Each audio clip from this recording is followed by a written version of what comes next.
Bon, on va retirer ce carré, on va faire annuler outil rectangle. On peut continuer à aller vers l'arrière, donc annuler mon effet de contraste automatique de tout à l'heure. Je vais en profiter quand même pour afficher mon historique et mettre ma palette d'historique là où elle va être facilement accessible, qu'elle ne prendra pas trop de place. Et ça, on peut, voilà, régler facilement notre interface. Maintenant qu'on a vu un petit peu toutes ces notions de personnalisation d'interface et d'interface en général, on va s'attaquer un petit peu aux préférences et aux différents réglages de Photoshop, le genre de choses qu'on fait une fois au début, quand on vient d'installer Photoshop, et généralement on retourne très très peu dans ces menus. Tout se trouve dans Édition, Préférences, et là vous voyez on a une série de paramètres. Il faut savoir que si on accède au Général, on pourra ensuite, depuis la boîte de dialogue qui va s'ouvrir, accéder à tous les autres. Donc on n'aura pas besoin de passer par chaque menu individuellement. Donc ouvrons notre Général. Vous voyez, donc là on a Général et on retrouve les menus tout à l'heure, interface, gestion de fichiers, donc on peut y accéder directement. Globalement, sur ce menu, il n'y a pas grand chose à changer. Le sélecteur de couleurs, c'est la manière dont on va utiliser les couleurs, laissons celles du fabricant du logiciel. L'interpolation des images, c'est quand on redimensionne une image. Par défaut, on va nous proposer différents algorithmes de plus ou moins bonne qualité. On laisse celui par défaut, on changera en cas de besoin. Les options sont pas très, je dirais pas très utiles. J'ai jamais vraiment été amené à les changer. Vous voyez, zoom animé ou pas, ça n'a pas grand intérêt. Le zoom avec la molette de la souris, il y a des bips, je crois, signal sonore en fin d'opération. Tout ça, globalement, ce qui est proposé par défaut est largement suffisant. On n'a pas vraiment besoin d'autre chose. Le journal de l'historique, même chose. Vous n'avez pas forcément besoin d'enregistrer dans un fichier texte toutes les modifications que vous avez effectuées sur votre image. Ça n'a pas trop d'intérêt. Donc ce menu, globalement, vous avez peu de raisons d'y toucher. Deuxième menu, l'interface. C'est un petit peu la même chose. Ce qui vous est proposé par défaut est souvent assez pertinent. Quelle couleur vous voulez afficher, l'interface, les menus, qu'est-ce qu'il y a, les infobulles, c'est les petites Z quand vous passez la souris et que vous attendez un petit peu, est-ce qu'elles apparaissent ou non, le fonctionnement des différents panneaux, des différentes palettes. C'est là encore, le choix par défaut est assez pertinent. Je pense pas que vous serez amené à vous dire « Ah, j'aimerais bien qu'il y ait tel comportement » et donc à aller changer, genre mémoriser la position. Ça paraît évident que si vous vous positionnez vos panneaux et vos palettes à un certain endroit, vous serez content de les retrouver au même endroit la prochaine fois que vous ouvrirez Photoshop, donc mémoriser. Les intitulés sont souvent assez explicites, donc vous ne devriez pas avoir trop de problèmes à vous y retrouver et à changer tout ça. Alors, là, gestion des fichiers. Les options d'enregistrement, voilà, l'extension en majuscule, en minuscule. Alors, aperçu d'image, je ne sais même pas exactement ce que c'est. Il n'y a pas de... Là encore, étrangement, on n'a pas trop de raisons de changer ce qui est proposé. Les performances. Alors là, ça devient plus intéressant. C'est le fait que Photoshop peut utiliser une certaine partie de votre mémoire vive et également en laisser une certaine quantité disponible. Il n'est pas obligé d'utiliser toute votre mémoire vive, ce qui peut être pratique si vous avez par exemple pas trop de mémoire vive et qu'il en faut quand même une certaine quantité qui soit disponible pour les autres applications que vous exécutez en même temps que Photoshop. Si vous avez votre boîte mail ouverte et un navigateur en même temps que Photoshop, si jamais vous laissez Photoshop utiliser l'intégralité de votre mémoire vive, votre PC va passer finalement beaucoup de temps il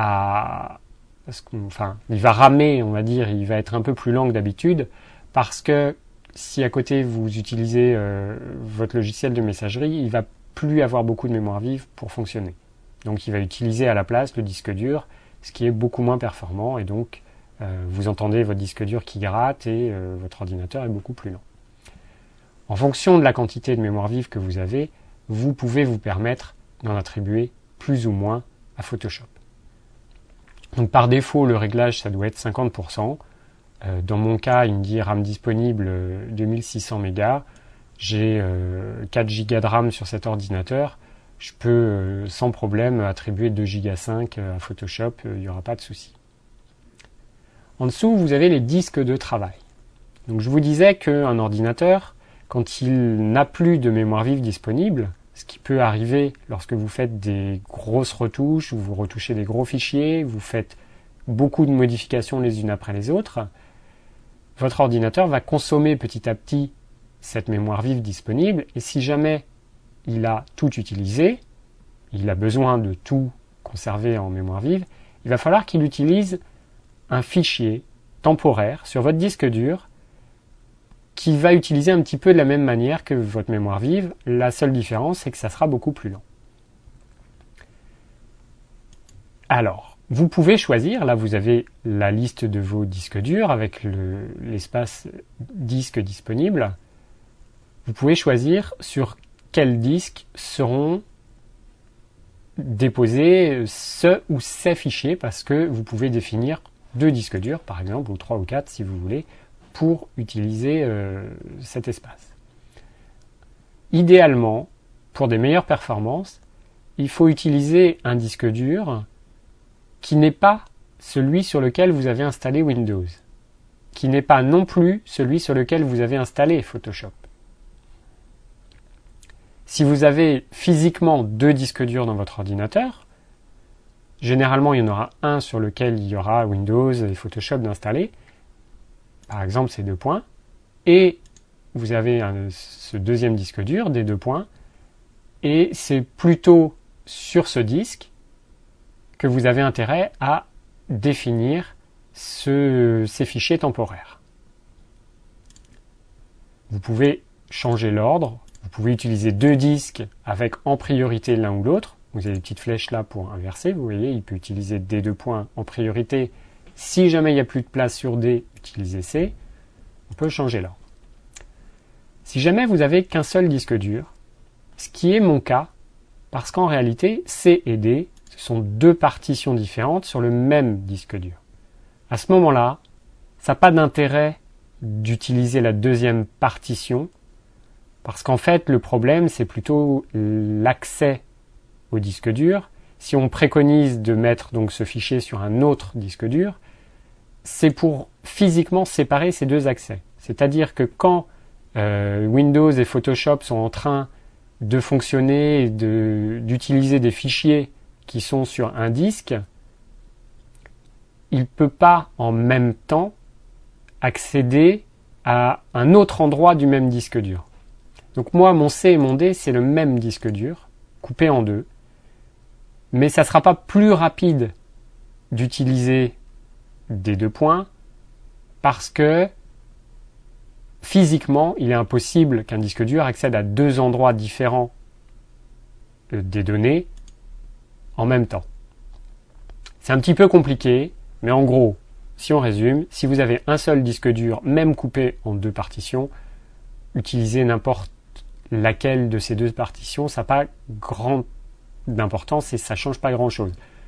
À la limite, vous voyez là par exemple, j'ai 3 Go 47 de libre, c'est pas beaucoup, donc je vais plutôt utiliser D sur lequel j'ai 172 Go de libre. De cette manière, je suis sûr de ne pas être bloqué par cet espace qui est assez faible. Si j'avais eu un deuxième disque dur, évidemment, j'aurais défini comme disque de travail ce deuxième disque dur. Voilà pour ça. De toute façon, vous avez une petite explication quand vous passez votre souris dans la partie description, vous avez des infos sur à quoi sert ce paramètre. Historique et cache, ça c'est plus important. C'est le fait, et je vous ai montré tout à l'heure, que quand vous effectuez des manipulations sur une image, vous enregistrez chaque état et vous pouvez à tout moment revenir en arrière. Il faut savoir qu'il y a quand même une limite qui est définie ici. Vous voyez, là j'ai 20, je peux changer, je peux monter à 1000, ce qui est énorme. Ça veut dire que Photoshop va garder en mémoire les 20 dernières modifications que j'ai effectuées. Et donc je pourrais revenir 20 crans en arrière. Et au-delà, si jamais je voulais remonter à 21, je serais bloqué. Je ne peux pas. Il faut savoir que Photoshop va garder ces états en mémoire. Ça veut dire que si jamais vous changez 20 fois de suite la taille de votre image, Photoshop va garder en mémoire 20 images de taille différentes. Il va les garder en mémoire vive. Donc tout ça, ça prend beaucoup de mémoire. Et il faut arriver à trouver un compromis entre, je dirais, le confort de pouvoir revenir à n'importe quel niveau en arrière et la mémoire vive consommée. Moi, je vais mettre 50. J'ai 4 Go de RAM, j'ai pas mal de mémoire. Mes 50 états, ça devrait être correct. Après, vous avez le niveau de cache. La définition donc c'est du nombre de niveaux de mémoire cache des données de l'image.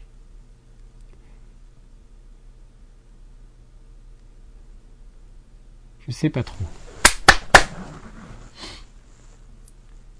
Nombre de niveaux de mémoire cache des données de l'image.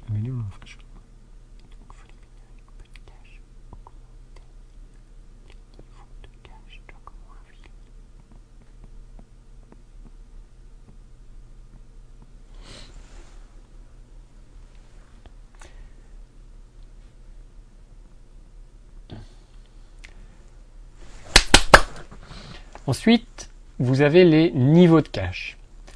Alors là, c'est un petit peu plus complexe. J'avoue que c'est pas très très clair. L'explication des niveaux de cache, on vous dit en gros que ça dépend du type de document sur lequel vous travaillez. Le texte dit précisément documents volumineux avec peu de cache, augmentez les niveaux de cache, et documents moins volumineux avec de nombreux caches, réduisez-les.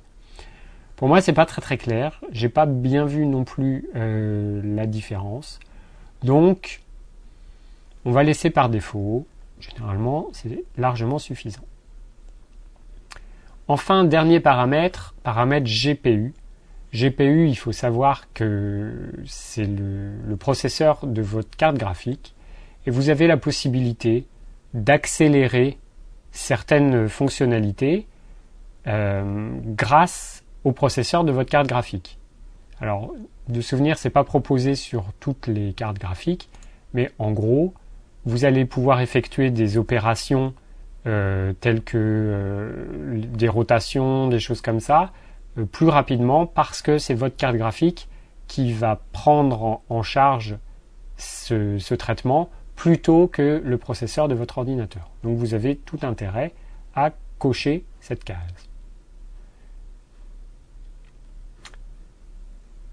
Voilà pour les performances. On continue, curseur. Ça peut être intéressant, ça dépend là encore de vos goûts, mais quand vous utilisez un outil, par exemple une brosse, vous pouvez avoir différents curseurs pour représenter cette brosse.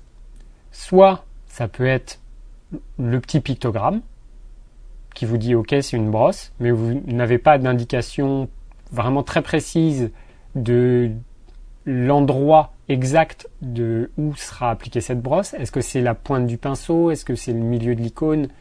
On ne sait pas toujours.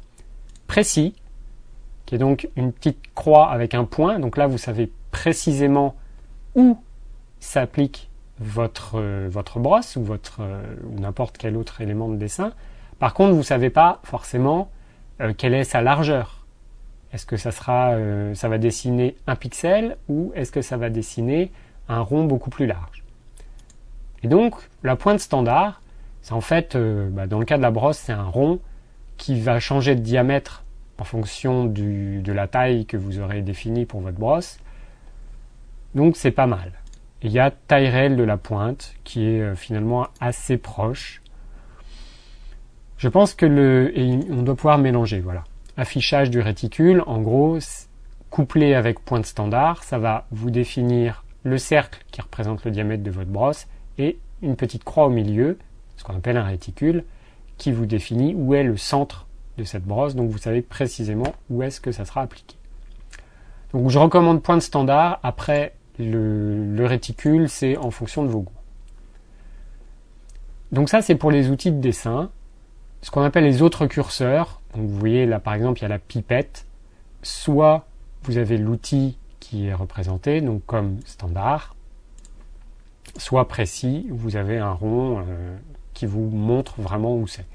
Là encore, c'est fonction de vos goûts, moi j'ai tendance à laisser standard, le précis pourrait être tout à fait utilisable également. On continue dans nos menus avec transparence et couleurs non imprimables. La notion de transparence, on l'a vu tout à l'heure,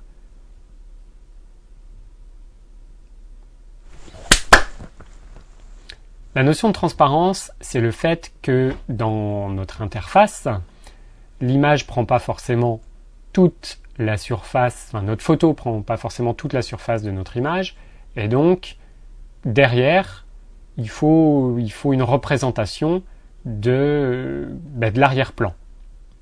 Et quand un arrière-plan est vide, il est transparent. Donc ce damier représente la transparence.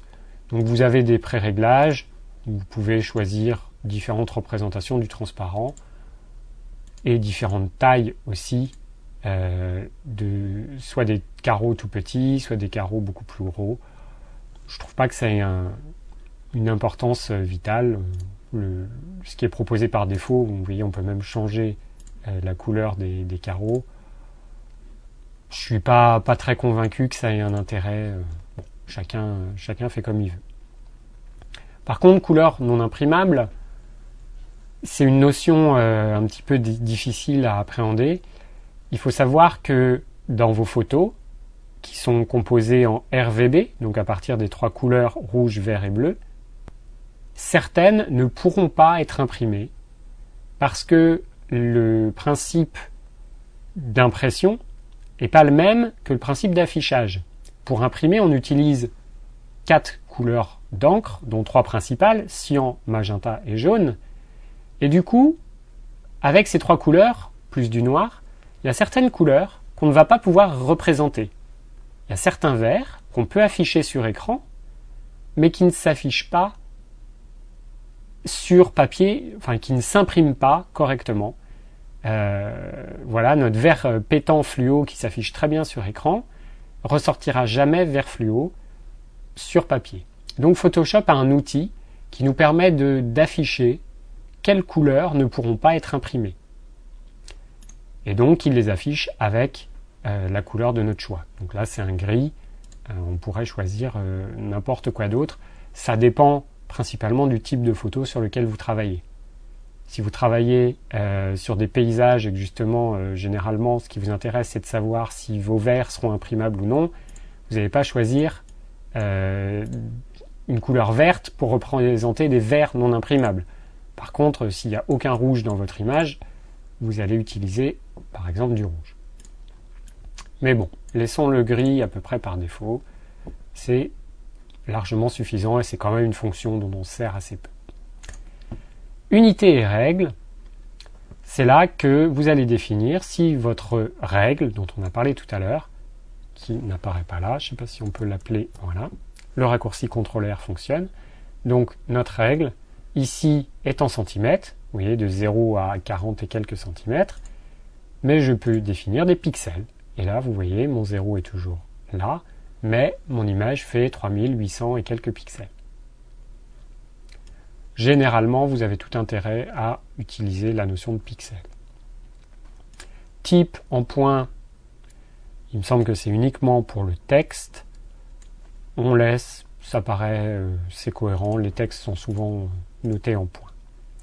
Les colonnes, gouttières, tout ça, vous ne serez pas amené à utiliser de colonnes particulières, donc ça n'a pas d'intérêt. Des résolutions prédéfinies pour les nouveaux documents, même chose. Pour l'impression, on considère que 300 points par pouce, c'est un standard. Pour l'écran, c'est 72 points par pouce. Ça n'a pas d'intérêt violent. Là encore, équivalent point Pika. Les Pika, on s'en sert jamais. Ça n'a pas d'intérêt. Repères et grilles. Même chose. Les valeurs par défaut sont très bien. C'est la grille, quel est le pas entre les graduations, les couleurs. Vous verrez qu'on peut, je vais vous montrer, il faut quitter, mais on peut mettre sur notre image des traits, ce qu'on appelle des repères, qui seront visibles à l'écran, mais pas à l'impression, et qu'on peut afficher ou masquer rapidement.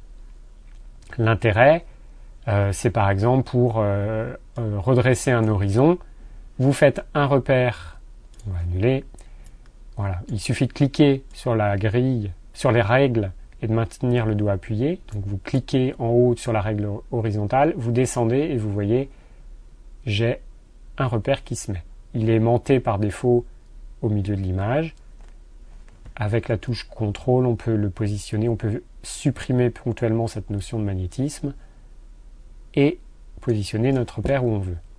Ça nous permet, par exemple, donc si jamais je fais pivoter mon image, en faisant édition, hop là, il faut que je supprime, voilà, édition, transformation manuelle, j'ai la possibilité de pivoter mon image, et là mon repère va me servir pour caler mon horizon. Donc vous pouvez choisir, donc vous avez vu, je clique sur la règle et je le descends pour le faire venir, je le resélectionne et je le sors de mon image pour le supprimer. Donc je peux choisir la couleur, hop, la couleur de ce repère, vous avez vu qu'il était cyan, donc bleu clair, très pétant. Ça permet de le voir facilement. Vous pouvez choisir la couleur que vous voulez, une couleur personnalisée éventuellement. Là encore, le type de trait, des pointillés ou un trait continu. C'est pas très intéressant et il ne faut pas passer trop de temps là-dessus. Module externe, c'est le fait que Photoshop peut travailler avec ce qu'on appelle des plugins, c'est-à-dire des petits logiciels qui vont venir se greffer à Photoshop, qui vont s'intégrer dans les menus, et vous pouvez définir dans quel dossier Photoshop ira chercher ces modules complémentaires. Les panneaux d'extension, ça n'a pas d'intérêt beaucoup non plus, donc on va passer. Des options de texte, enfin. Il faut savoir que avec cet outil, on verra plus tard, vous avez la possibilité d'écrire sur vos images. Et vous avez quelques options. Voilà, est-ce qu'on utilise des guillemets informatiques ou typographiques? C'est des détails. Les guillemets ne sont pas exactement dessinés de la même manière, ainsi de suite. Voilà, taille des perçus de la police. Bon. Ça n'a pas d'intérêt très violent. Donc vous voyez que finalement, il n'y a pas énormément de réglages pertinents. C'est surtout la partie performance, que je n'ai pas enregistré d'ailleurs, qui est utile. Le reste, globalement, il n'y a pas grand chose, des curseurs adaptés en fonction de vos goûts, sinon globalement ce qui est déjà défini est assez pertinent.